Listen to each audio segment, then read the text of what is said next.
اللہ نے ایک سے عشق کیا، عشق، اسے حبیب بنایا اور سانگڑ والوں کو سنا دیا اگر میرا بننا ہے تو میرے حبیب کے طریقوں پر آنا پڑے گا۔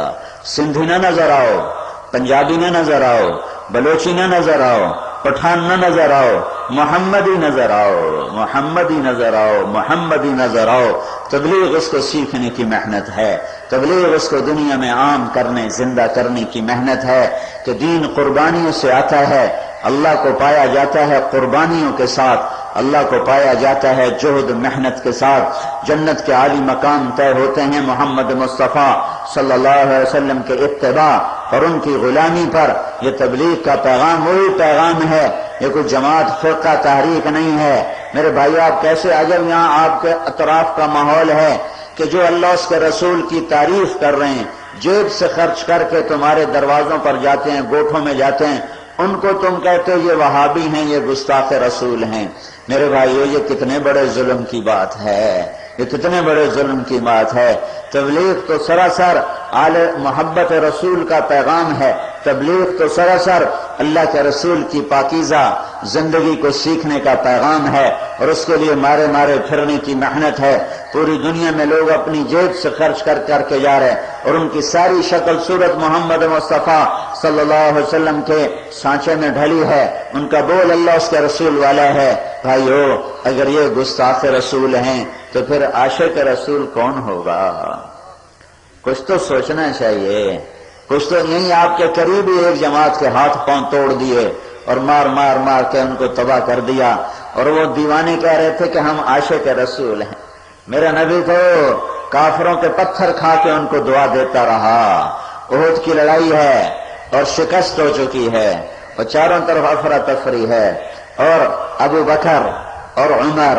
اور طلحہ اور زبیر اور عبد الرحمن بن عوف اور ابو دجانہ اور سہل بن حنیف اور سعد بن معاذ رضی اللہ تعالی عنہم اور ابو عبیدہ بن جراح اور زبیر بن عوام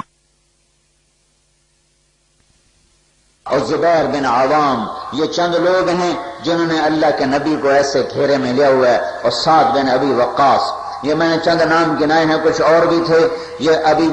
جو میرے ذہن میں رہ گئے وہ آپ کو بتائے ہیں۔ شکست ہو چکی ہے اور انہوں نے اللہ کے نبی کو گھیرے میں لیا ہوا ہے، تو کوئی تلوار آپ تک پہنچتی نہیں اور کوئی نیزہ آپ تک پہنچتا نہیں۔ تیر آتا ہے تو قتادہ بن نعمان سینہ سپر آگے کھڑے ہیں اور ان کے ہاتھوں پہ تیر لگتے ہیں، سینے پہ تیر لگتے ہیں، پیچھے تیر جانے نہیں دیتے۔ تو ایک کافر عتبہ بن ابی وقاص تھا، اس نے ایک پتھر اٹھایا اور زور سے جو مارا تو صحابہ کی نظریں تھی تلواروں پر، تیروں اور نیزوں پر، پتھر کی طرف دھیان نہ تھا،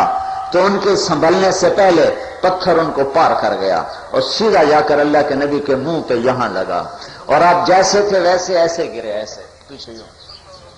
اور پیچھے کھڈا تھا اور یہاں کھڈے کا کنارہ تھا، یہ کنارہ آپ کو یہاں لگا، یہاں، اور یہاں سارا سسٹم جا رہا ہے رگوں کا جو دماغ سے نیچے جاتی ہیں، یہاں چوٹ لگے آدمی بے ہوش ہو جاتا ہے، آپ کو جو یہاں لگی پتھر تو آپ پیچھے گئے، بے ہوش ہو کے گر گئے، بے ہوش ہو گئے، دان ٹوٹ گیا اور چہرہ سارا خون و خون ہو گیا، اور لوہے کی ٹوپی تھی اس کی کڑیاں یہاں اندر چلی گئیں اور آپ ایسے ہوئے تو ایک دم سمجھا صحابہ نے کہ آپ شہید ہو گئے، تو صحابہ کی چیخیں نکل گئیں اور رو رو کے برا حال ہو گیا، لیکن آپ نے ایک دم ہوش میں آئے، آنکھیں کھولی، ہوش میں آئے، تو سارے صحابہ نے عرض کی یا رسول اللہ اب تو ان کے لیے بد دعا فرما دیں، اب تو ان کے لیے بد دعا فرما دیں۔ تو آپ نے ہاتھ اٹھائے تو انہوں نے سمجھا بس اب کام ہو گیا، تو کیا کہا رحمت للعالمین نے، اللہم اغفر لقومی فإنہم لا یعلمون، یا اللہ انہیں معاف کر دے، ان پتھر مارنے والوں کو معاف کر دے، انہیں میرا پتہ کوئی نہیں ہے، انہیں معاف کر دے۔ عشق رسول تو یہ سکھاتا ہے کہ دشمن کو بھی معاف کر دو، کہ عشق رسول یہ سکھاتا ہے کہ مسجد میں آئے ہوں کو مسجد سے نکال کے بستر باہر پھینک دو۔ تم کیسے عجب لوگوں کے چکر میں پھنسے ہو جو تمہیں عشق رسول میں سوا گھنٹے سے بول رہا ہوں، اللہ کے رسول کی تعریف کر رہا ہوں۔ میں نے تمہیں گستاخ رسول بنانا ہوتا تو میں تمہارے سامنے اللہ کے رسول کی سیرت بیان کرتا، ان کے مناقب بیان کرتا، ان کی پوری میں نے یاد کی، اس لیے کہ میں گستاخ رسول بنوں مجھے اپنے باپ دادا کی پیڑھی یاد کرنی تھی، میں نے وہ نہیں کی۔ میرے باپ دادا دنیا کے بڑے لوگ تھے، میں تو فخر سے ان کے نام تمہیں سنا تھا، میں نے ان کو یاد نہیں رکھا۔ میں نے اللہ کے نبی کی پیڑھی تمہیں سنائی ہے اس لیے کہ تم گستاخ بن جاؤ، اس لیے کہ میں وہابی ہوں۔ یہ کیا سانگڑ کی فضا بنی ہوئی ہے؟ اتنے تو نادان نہ بنو اپنے دین کے لحاظ سے۔ میرے بھائیو، عشق رسول کے بغیر، محبت رسول کے بغیر داڑھی آتی ہے، پگڑی آتی ہے؟ کوئی حلال کمائیوں پہ آتا ہے، کوئی حرام چھوڑتا ہے؟ جنید جمشید جیسا ناچنے والا جو اسٹیج پہ ناچتا تھا، آج وہ منبر رسول پہ بیٹھ کے اللہ کی تعریف کرتا ہے، یہ گستاخ رسول بنا کہ عاشق رسول بنا؟